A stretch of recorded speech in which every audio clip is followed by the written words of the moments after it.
But I think for me, where the forefront of packrafting still exists within New Zealand is the upper sections, or the upper sections of rivers, places like Fiordland, which is in the southwest of the South Island, that has very few roads, very few buildings in some places.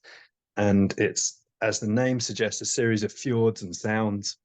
So lots of water, super sheer sided and really thick, rough terrain, but terra incognita, I suppose. Lots of places that haven't been explored and haven't really been seen, which is pretty exciting. So I feel like we're on the cusp of it. I reckon there's going to be a bit of an explosion of exploration through some of these spots and some of the places on the west coast of the South Island as well. Like, yeah, super exciting places to go and see what's possible. Yeah, it's a fun time to be messing around in the rivers around here.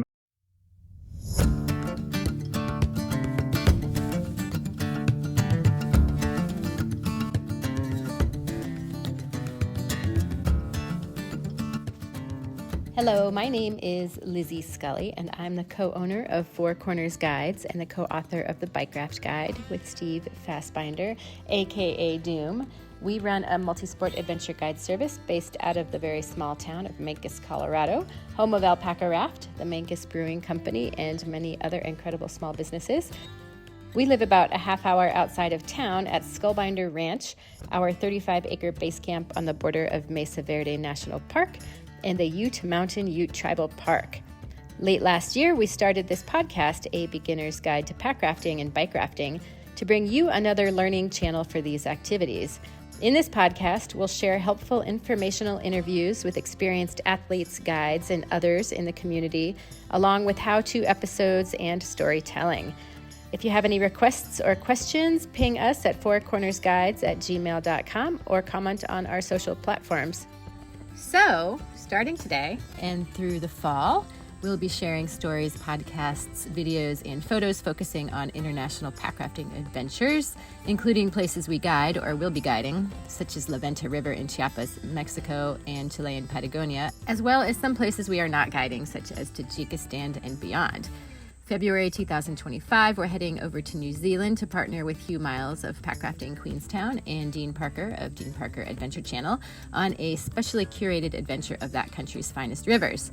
So for episode number 7 of A Beginner's Guide to Packrafting and Bikerafting, we decided to talk with Hugh first a bit about his life, his business, but primarily what it's like to packraft on New Zealand's South and North Islands.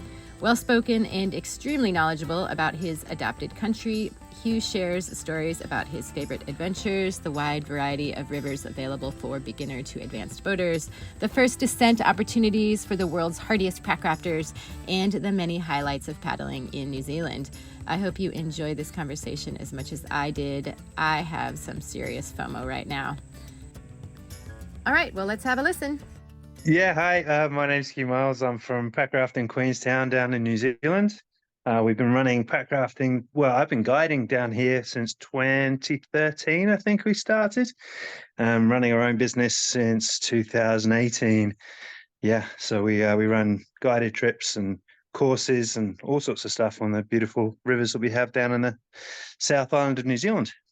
Cool. Well, I'm excited to talk to you about.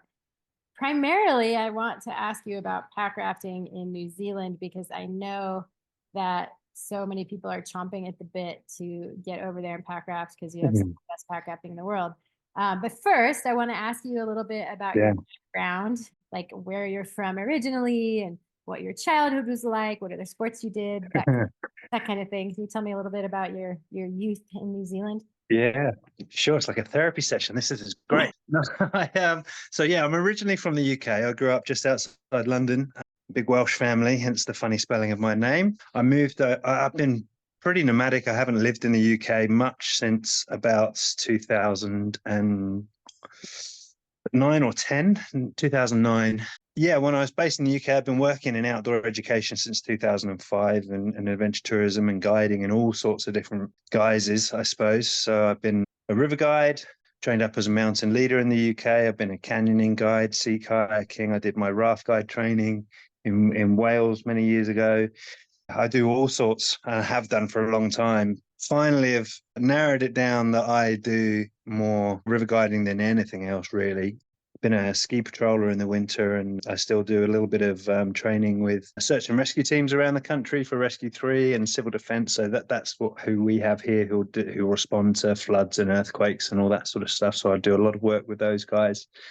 Yeah, I mean, I grew up just outside London, as I say. So I was half an hour from central London, or 40 minutes or so from central London, but still, just outside enough that it was, some green spaces and enough room to go and get into mischief and tear around in the open spaces, which was fun. But I guess in the UK, we're not blessed with the same geography that I'm lucky to live in amongst nowadays. So I guess the pinnacle of my career in the UK was leading these expeditions. So I was a freelancer, so I was a mercenary, a gun for hire, if you like. So working for whoever was paying, and I'd be hired to take groups of people into sort of lots of weird and wonderful remote places, mostly for terrestrial travel. So trekking to places like climbing Kilimanjaro or Machu Picchu, the Grand Canyon, Carpathian Mountains, Atlas Mountains, Chilean Alps, Everest Base Camp, like wherever the work was, So I used to do, maybe a quiet year would be maybe 8 or 10 expeditions. Most years it'd be, a busy year would be like 12 or so. So you grew up in London, outside of London, like 45. Yeah. And was your childhood also full of outdoorsy adventures with your family, or? Growing up, all I wanted to do was play rugby when I was younger. So I was a very sporty child. I was quite a shy kid, but I was really into my sport. And for a long time, I decided that's what I was going to do. I wanted to play professional rugby for Wales. Really, that was like the big ambition. But I think at around about 22, I gave up on that idea and fell into outdoor ed. My sister worked in outdoor education a little bit, but I don't think we weren't a massively outdoorsy family. We didn't have it all right on our doorstep. So I certainly wasn't one of these kids who was sort of born into it. I've had to really very deliberately pursue my passion, I think. Yeah. It seems like you've done a pretty good job with it. So tell me a little bit about how you got into packrafting. Like, when did you discover packrafts? Yeah. So the packrafting came into my radar probably back in about 2011 or 12. In that, like I say, I was freelance expedition leading at that time, but in my spare time, if you want to call it that, I was sponsored by a few different companies, and like my thing was I used to love finding remote rivers that hadn't been run before in weird and wonderful places. And then I was a riverboarder really predominantly then, so that's where you sort of get almost like an ocean going bodyboard and a set of fins on your feet, and you swim head first down through the rapids. So I did that for a long time, and I think I had to make a conscious decision about whether I was going to do a overland trip or whether it was a river trip. And I remember being in a remote part of Nepal.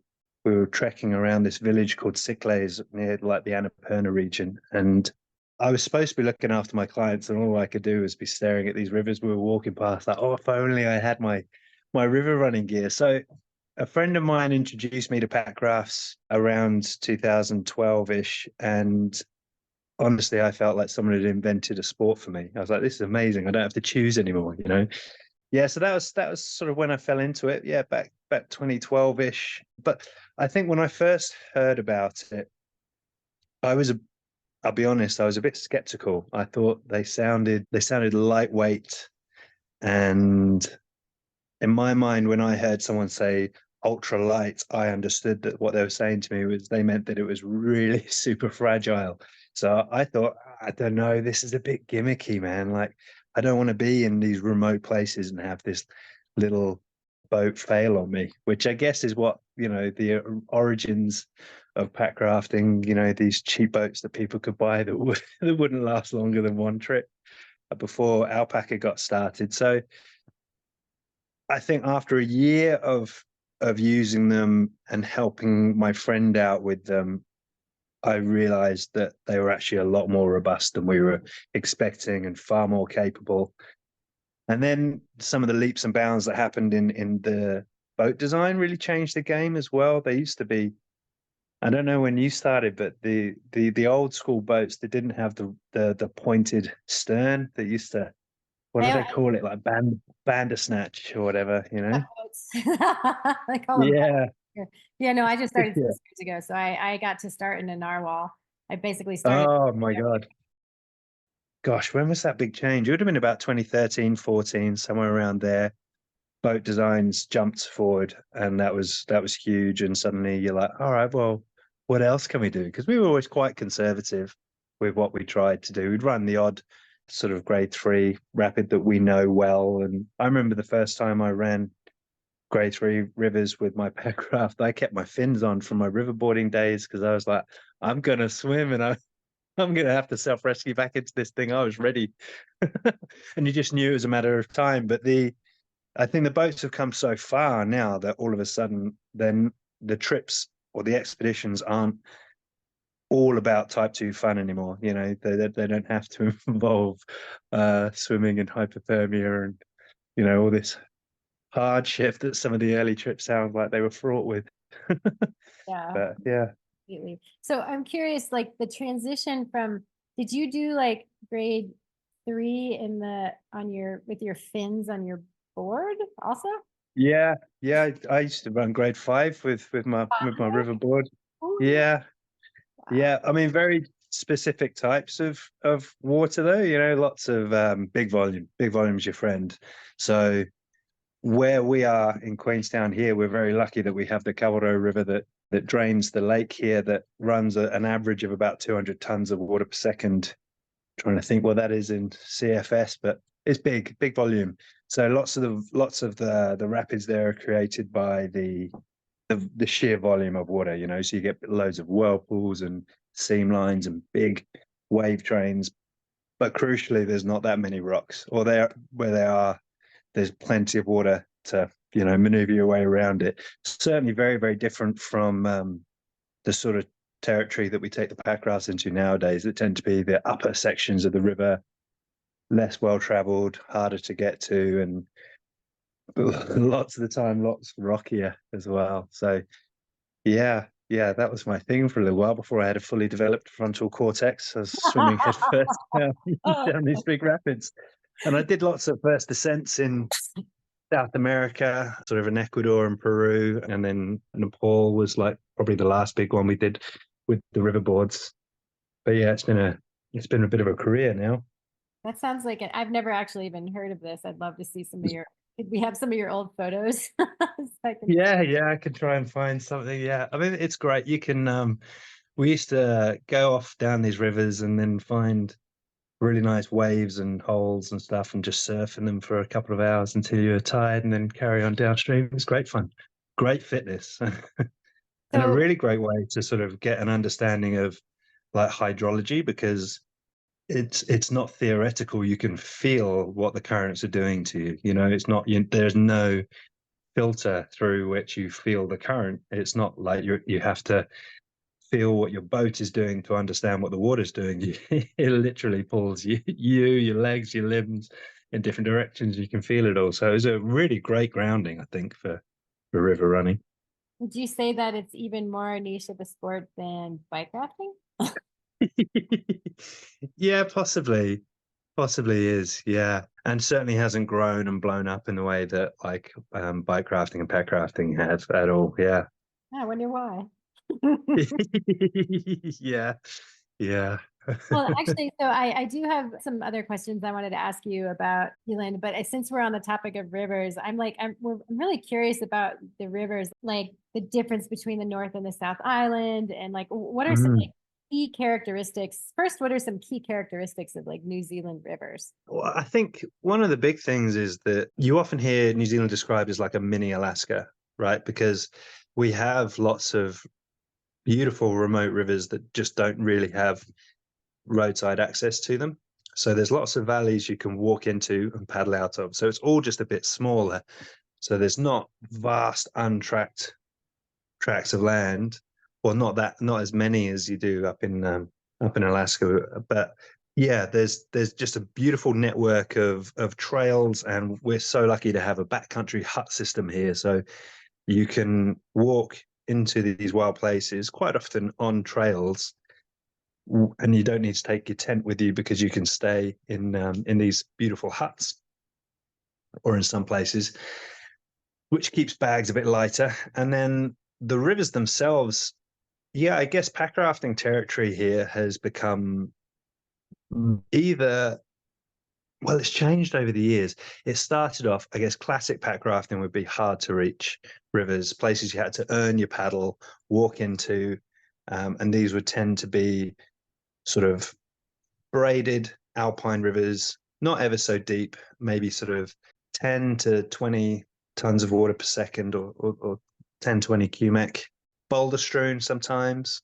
But then I think as the boats become more capable, lots of people started using them just in exactly the same way as you would a kayak. And so they would run lots of the classic kayaking runs, and the packraft would become just their everyday paddling craft, which is a legit way to use your raft. But I think for me, where the forefront of packrafting still exists within New Zealand is the upper sections, or the upper sections of rivers, places like Fiordland, which is in the southwest of the South Island, that has very few roads, very few buildings in some places.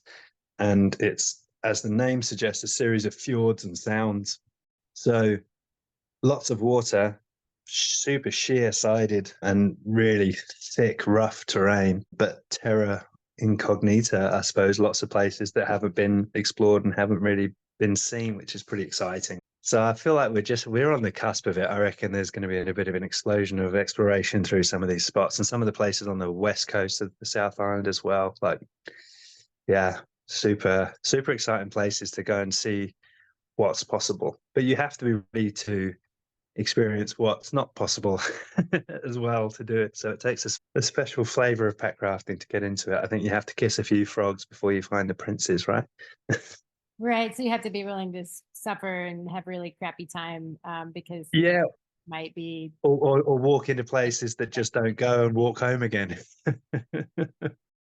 So like literally you could get to places that like very, very few people have been and explore it by packraft and have a first descent still in New Zealand. 100%. Yeah. There were two expeditions last season that I got invited to go on, either of them actually, that were for first descents. Neither of them were successful because these are places where are just the access is so hard. Either places that you can't heli into. In fact, both places you couldn't heli into. So it's terrestrial travel, super thick bush, super thick, impenetrable stuff, some sheer-sided mountains, glaciers to cross in some places. Yeah, so no stroll in the park, and to take all of your river running gear into these places as well is another level. So there's still places for sure. The other thing to bear in mind is that New Zealand has a super low population. It's about the same sort of size as the UK in terms of the landmass, but we have about 5 million people, or just shy of that. So whereas the landmass in the UK would be about 60 million. So it's not vastly populated. The South Island is the bigger of the main islands in New Zealand. Obviously, there's North and a South Island, and the South Island has less than 1 million people in it. Yeah, I guess if you think about the percentage of the population who would be really keen outdoorsmen, which is pretty high in a place like New Zealand, it's part of the culture here. But then the people who have the prerequisite skill set or the drive in the first place to try and get to these really hard to reach places. Yeah. So and places like Fiordland, you don't drive through Fiordland to get anywhere, or, it's just a massive chunk of beautiful, pristine wilderness. So there's some places that, yeah, people haven't ever been, I'd guess, or very, very few, if people have been. We actually had two course graduates from Packrafting Queenstown who did a first descent in Fiordland 2 seasons ago, which was like a proper proud dad moment for us, like, oh, cool, that's amazing, off they go.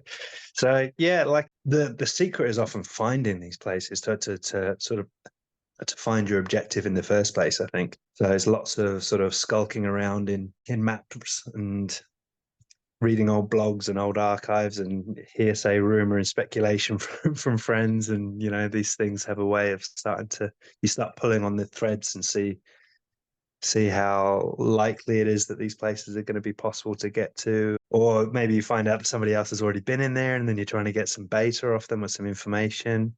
And everyone really closely guards these things. It's like a little, you know, it's like finding gold. You're like, oh my God, that's amazing. We can go in and be the first people, because, yeah, that's quite a special thing. And sometimes you'll know there's somebody else kind of keen as well, and then you're like, it's almost a bit of a race against the clock. It's pretty, it's a fun time to be messing around in the rivers around here, and I think that's one of the privileges about being involved in packrafting at the minute, is that we're around at the genesis of the sport and the culture, and seeing how it's developing is super interesting, and how it's developing in different parts of the world. You know, for example, because I'm still got lots of family back in the UK, and I do go back there every now and again. There's I see Facebook groups where people are discussing how to glue skegs, or like little fins, onto their boats. You know, no one ever talks about that in New Zealand, but it's because in the UK packrafting scene, you're paddling flat water in places like canals or big locks up in Scotland, and having those skegs helps you track in a straighter line. I remember years ago seeing lots of people in Scandinavian groups talking about like bushcraft type stuff as well, as part of their packrafting culture, which I guess is all back down to that culture of trying to keep your bag light. But what they do is they take less and do more with what they find. And I just think that's an amazing approach to it. So yeah, it's just an exciting time to be involved in packrafting, I think. And let's go back to characteristics of rivers. I have a really good sense now of like the really wild first descent opportunities, and like for people who are like dreaming about those really big adventures. But what Yeah. about the people? Because you teach how many hundreds of people a year how to packraft? Yeah, we took 950 people packrafting last year. That's a mixture of sort of guided stuff and courses as well. But yeah, it's certainly there's lots of very, very beginner friendly places, and it's a great place to cut your teeth, or even to sort of to step up and progress here, because we have flat, easy to access, or relatively easy to access, you know, an hour or two hiking, and then pretty mellow paddles. And that's the sort of territory that we do most of our trips and our tours on. And then it escalates from there, and you can find slightly more challenging. You might find grade 2 or 3 rivers, and then all the way up to really super steep grade 5 committing stuff, or really hard to access, like we've discussed. So there's just everything here. There's a really broad offering. And again, from bikerafting perspective, I suppose what makes really good bikerafting around here is where you've got dirt roads going into nowhere, so you know that you can get on your gravel bike and do miles and miles and miles, and then strap it to your bike and come back out. So there's just a plethora, and it's gorgeous. Like where we work predominantly, in the peak of the summer, it's pretty rare for us to see more than about, I don't know, maybe 2 or 3 other humans all day in these places. We see more deer than humans sometimes a year. It's amazing. So it's like it feels super remote, but then in your back of your mind, you're like, yeah, but holy hell, if I just drive 45 minutes in that direction, I'm back in civilization. It's funny. So yeah, it's super picturesque. We have this big spine of mountains that runs down the length of the South Island, called the Southern Alps. So they still have glaciers and snow on them year round. And then, you know, you get these bands of beech forests, and then the rivers carving their way through them. So yeah, it's beautiful. It's super pretty. It's one of the most beautiful countries I've ever seen, New Zealand. Hence, I decided to move here after after years of vagabonding around. Well, so like one of my questions was the 5 reasons why US folks from the US would want to go to New Zealand. And it seems like it's stunningly beautiful. There's a remoteness that maybe you wouldn't necessarily experience in the lower 48 of the US at least. And there's basically opportunities for people of all levels to learn. And what are 2 other ones? You said So it. I'd add to that, like some of the stuff that doesn't necessarily spring to mind when you think about the river, but that's equally as important, like how easy the logistics are, because it's another English-speaking country. You're not having to worry about it's not weird and not strange, different foods or palates or culture, really, not significantly different.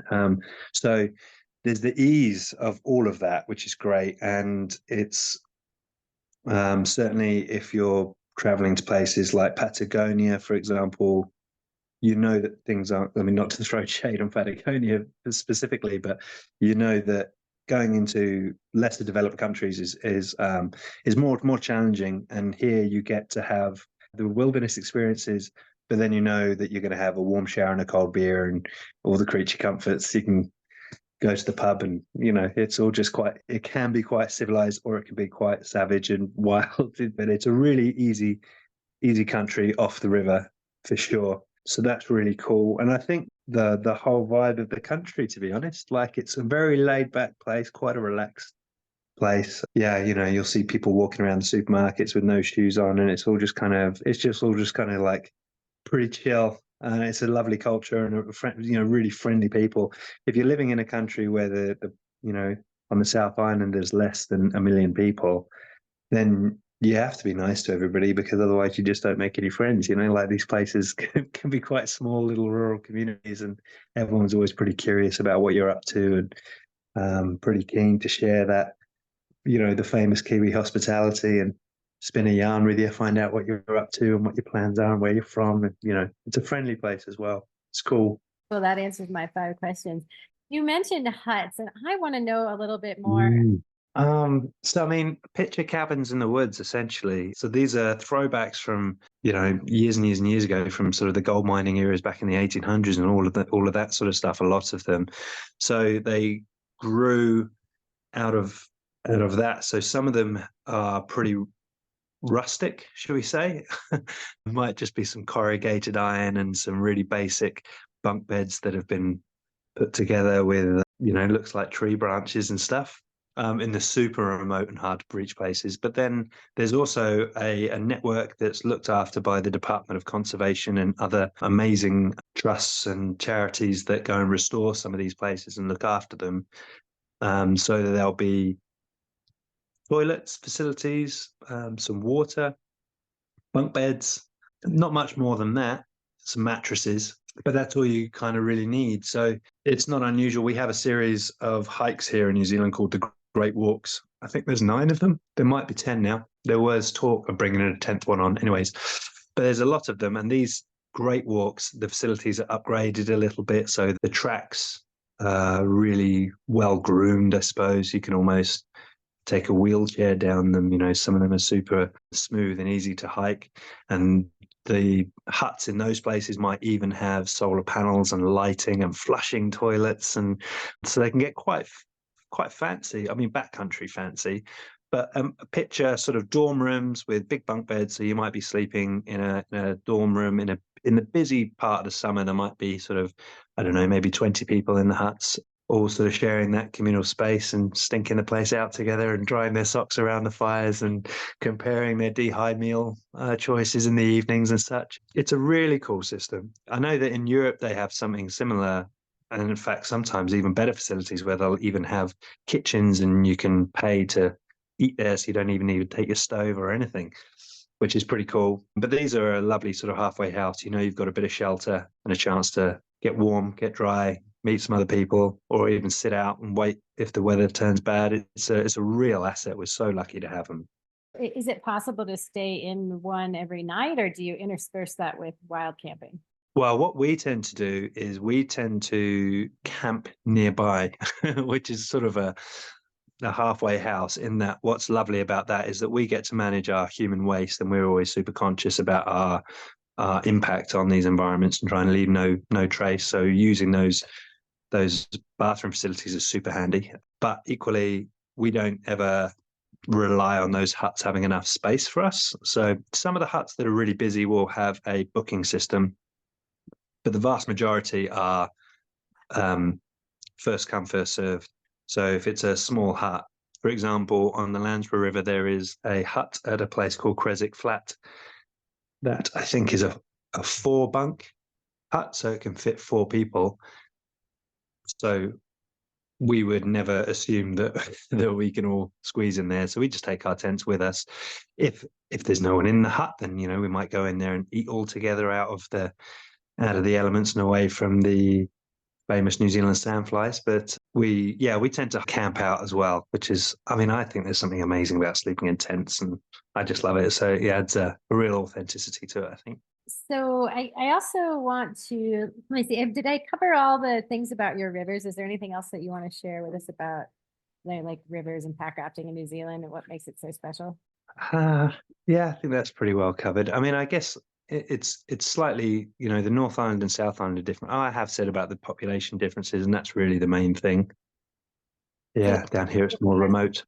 The rivers are similar in the North and South Island. And is the terrain similar in the North and South Island also?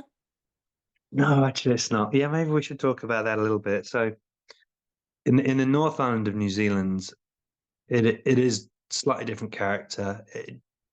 From a geological perspective, how the North Island is formed, there's lots more sort of volcanic rock, and so the nature of the bedrock changes. Whereas in the South Island, it's all been formed by tectonic plates and movements and things like that, and this massive chain of mountains that creates all the river systems that tend to run sort of east to west or west to east.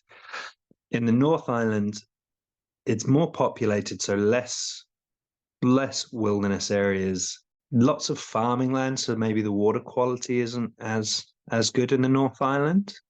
Like in New Zealand, in the South Island, we're down here, we're pretty lucky, and I take this for granted, but we can drink the water straight out of the river. Like you don't filter it, you don't need to mess around. In some places where it's coming through more more urban environments, or like really intense farming spaces, that's not always possible. So they are slightly different, and it's a lot warmer in the North Island, being closer to the equator. So you can probably get away with maybe not wearing a dry suit the whole time in the North Island, but the South Island, yeah, there's definitely a real asset for sure. The water in the North Island can be warmer? Yeah, so it's like you have to think we're Southern Hemisphere, so north is close to the equator, right? It's yeah, I've been here 14 years, and yeah, it's still funny to think that Christmas is really hot and warm rather than the most miserable time of the year. It's funny, but yeah. So the North Island's really warm. So there's rivers up there that'll be 20 odd degrees Celsius. What's that in Fahrenheit? Well, pretty warm, anyways. You can just get in your boardies, and maybe a little rash vest, and that's sweet. That's fine. That's all you need. It's lovely. Have you spent a lot of time pack rafting in the North Island, or mostly in the South? A little in the North Island, yeah. We have the Mohaka River on the North Island, which I guess is the classic multi-day stretch of river you can do. So I've spent 3-day trips on that river, and again, it's a pretty remote part of the country, sort of near, or it runs out towards Gisborne and starts near Taupo. And the other really famous rafting river would be around the Kaituna River, near a place called Okere Falls. That'll be one of the big epicenters for paddling in New Zealand. It's certainly got an amazing kayaking and rafting scene, and you can totally turn up to the Kaituna to go and paddle solo, because there'll be other people knocking around. And so I've paddled there, and there's a couple of other rivers. Usually it's me going up there to work as an instructor for Rescue 3 rather than just pure recreation or helping up with adventure races. Yeah, the South Island is that's my kind of paddling down here. So yeah, I tend to stick to what's close by and what's easy to do. I've got a family as well, so it's hard for me just to disappear off and leave them as fatherless for a little while. So the stuff that's closer and more convenient is definitely more likely to get run by me, for sure. So I'm curious. Oh yeah, your best experiences. I want to hear about a couple of your best experiences pack rafting in New Zealand. Okay, that's a really good question. Holy heck. I think there's been specific trips that spring to mind really quickly, really obviously, and just trying to choose between them is a bit tricky. But I think one of my favorite moments, and it was like a real just moment in time, was when we were scoping out where we were going to run our day trips for the first time when we were establishing the business. And we'd been hiking for a few hours and we'd found this creek and we stopped and we had some lunch. The creek was real small, real narrow, but we were just curious. We just sort of started pushing our noses upstream against the current and eddy hopping all the way up.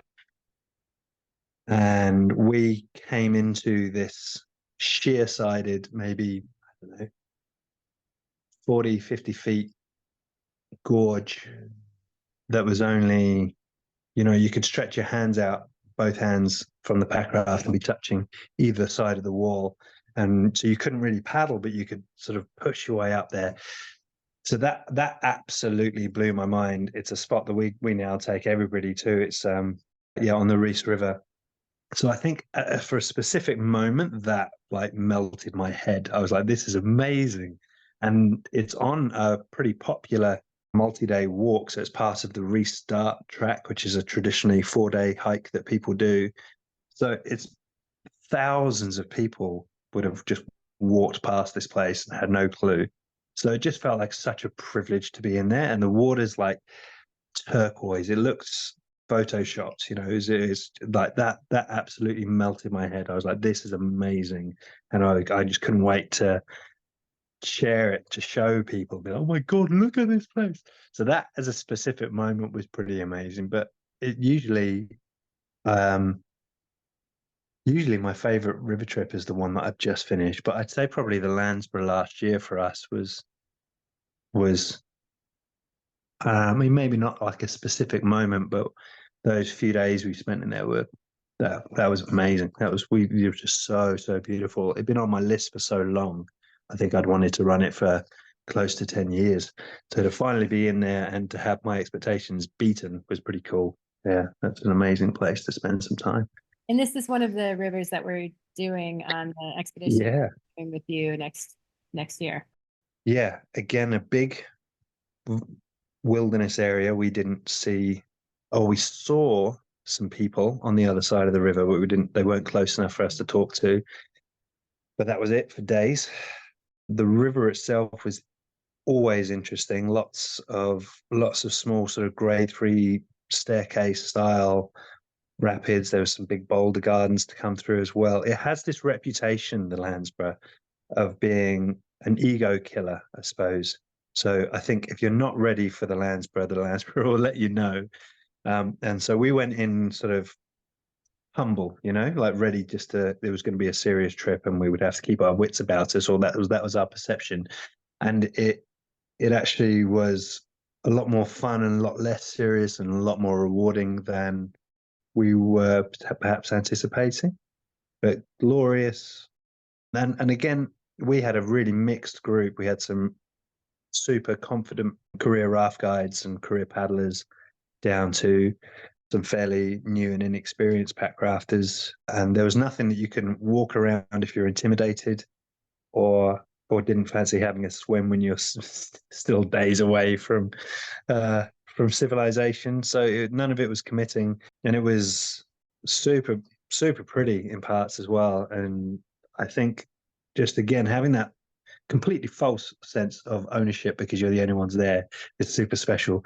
So yeah, it was a really amazing place to hang out and a rewarding river, interesting rapids, and it never let off. You know how sometimes like the early parts of the trip where the river tends to be a little bit steeper, they'll be really interesting, but then as you get a little bit further down, it just sort of like the rapids are maybe less frequent or maybe they're less interesting, and it doesn't always sustain your attention. But the Landsborough just keeps on giving all the way to the last, which is it was an exciting place, and one that again I came out completely driven to share with people. I just think it's going to be amazing, so I'm excited.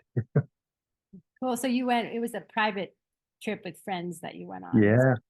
Yeah, we just went in. Well, we did it as almost like a reward for the guides, like like let's all go away together and have a bit of a blowout.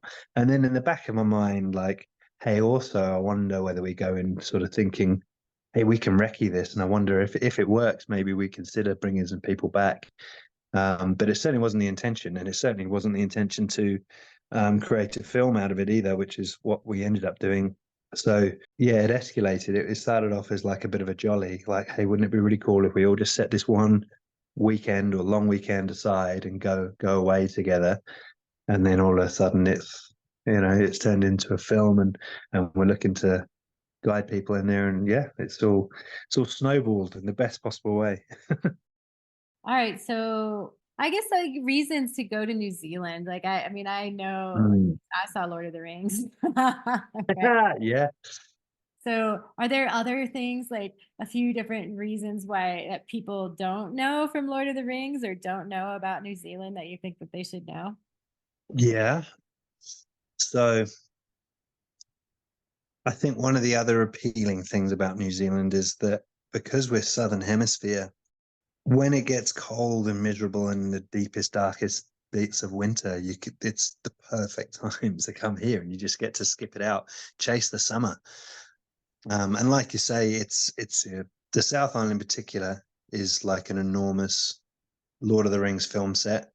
You're just driving through Middle Earth quite often, and Hobbiton's obviously up in the North Island as well. But sometimes the best thing about traveling around New Zealand isn't the destination; it's the traveling itself. So the long drives through some of the Central South Island areas are just incredible.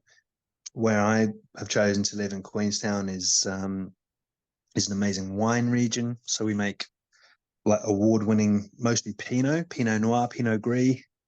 We do amazingly well down here.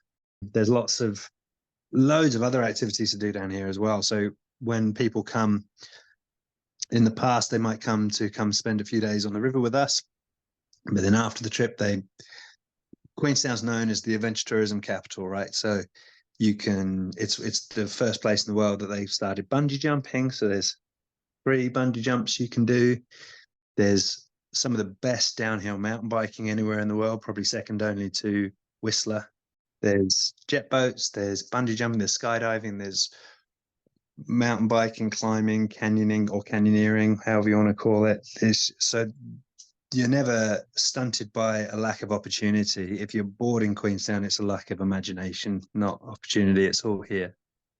That's what my mom used to say to me. If she said boring, what did she say? If you're bored, you're a boring person. Yeah. Yeah, only boring people get bored. Yeah.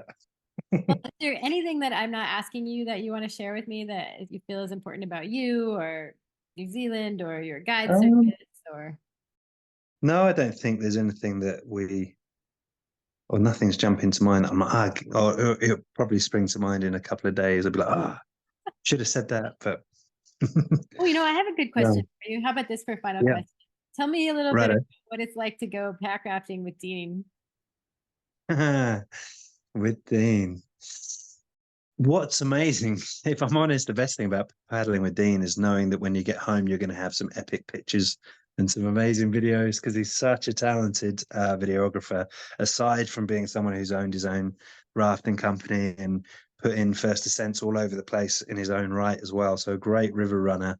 And it's lovely having someone who gets it in a really, everything all really resonates with him. He understands what it's like to be a small company running a small tourism operation, and he understands what it is to run serious rivers as well. So it's lovely knowing that you've got someone who you can just implicitly trust. And I think, yeah, but if I'm honest, it's amazing coming back, and that in a couple of 3-4 days, when he's got through his hard drives and such, you'll get these amazing images out of it as well. I'm so grateful to Dean for the help he's given me through my fledgling sort of filmmaking stuff that I'm getting into, and I'm forever asking him questions and badgering him about like the technical aspects of filmmaking, or when I've made a mistake, how do I unbreak it? And so yeah, I think from that perspective, that's one of my favorite things about hanging out with Dean is, yeah, that it'll be a trip to remember always, because you'll have these mementos and they just stay with you. So it turns into, from being like a weekend, a thing that you do that one time, being something that you'll always look back on and that you can always keep. It's like it's almost like an investment rather than an event. It's amazing. I love it. I love paddling with Dean. It's great. I think I've got all my questions answered, and thank you so much for doing this interview with me. I think it's going to be fun, especially paired with like videos from New Zealand. I'm just going to try to get a bunch of your videos and Dean's videos and put them in the notes. Oh, well, actually, no, I do have one more question. Can you tell me Sure. tell me a little bit about the film festival that you guys are starting? Oh, of course. Yeah. So, yeah, Dean and I were both lucky enough to be selected into the New Zealand Mountain Film Festival this year for our packrafting films, which was awesome, which was really exciting. And we decided that we were aware of so many other amazing packrafting films that are out there as well, that we decided that wouldn't it be fun to curate them together, to handpick maybe 5 or 6 different films, put them all together and use it as an opportunity to inspire, I suppose. So for us, we'll probably try and get it out in the sort of springtime here, so just as the season's kicking off, so that people can come away ready to paddle and head straight out the next day, or to start planning and plotting and scheming with their friends, and to share some of those stories internationally as well. So the plan will be to put it onto an online platform so that the far reaches of